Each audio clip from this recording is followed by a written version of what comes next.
Magandang hapon po sa ating lahat mga ka-Homebody. So may panibagong vlog na naman po tayo ngayon.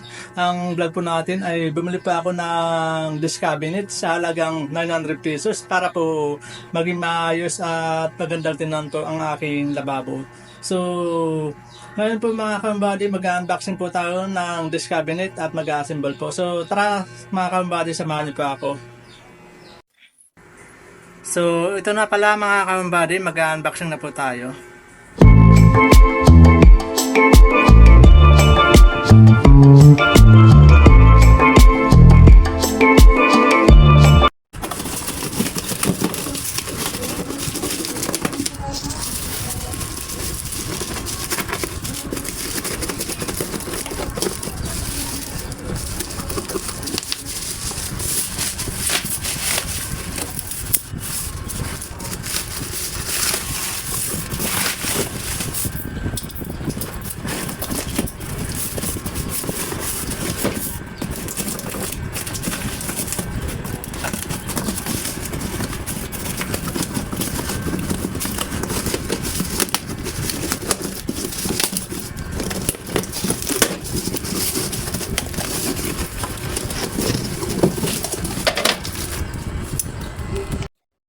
So, ayan po mga ka-Homebody, tapos na po tayo mag-unboxing.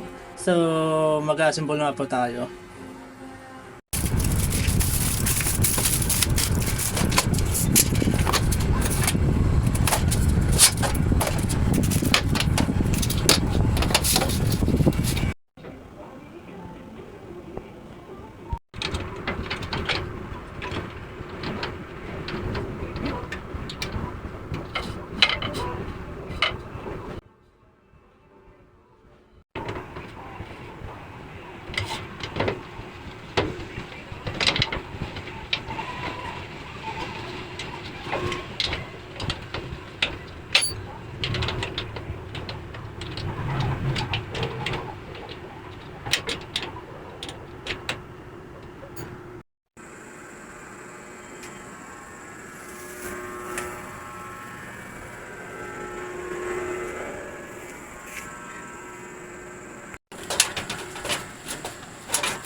So, ito na po mga ka-Homebody.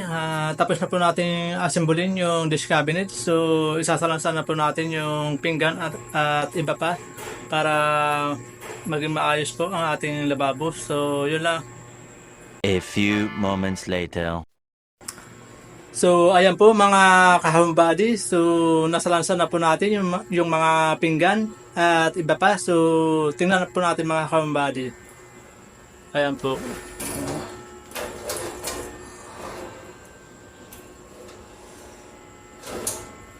Napakasimple lang mga ka-Homebody, pero napakagandang tingnan.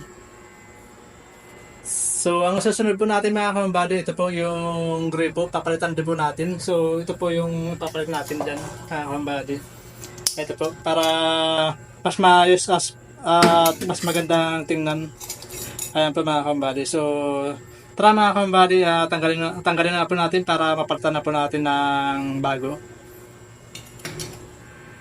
So, ayan po mga kahumbady. So, natanggal na po natin yung lumang gripo. So, ikakabit na po natin yung bago para maganda pong tingnan.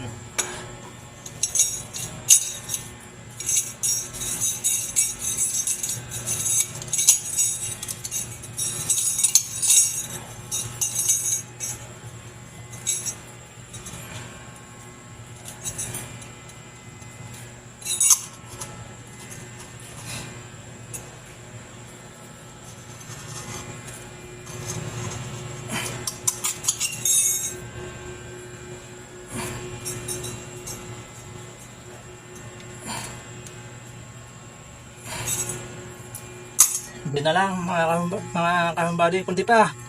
Ayun, okay na. Kunti na lang mga kahumbady. Ayan, so papatay lang natin. Ayan na mga kahumbady. So okay na po mga kahumbady. So ayan po mga kahumbady. Tapos na po nating ikabit yung gripo.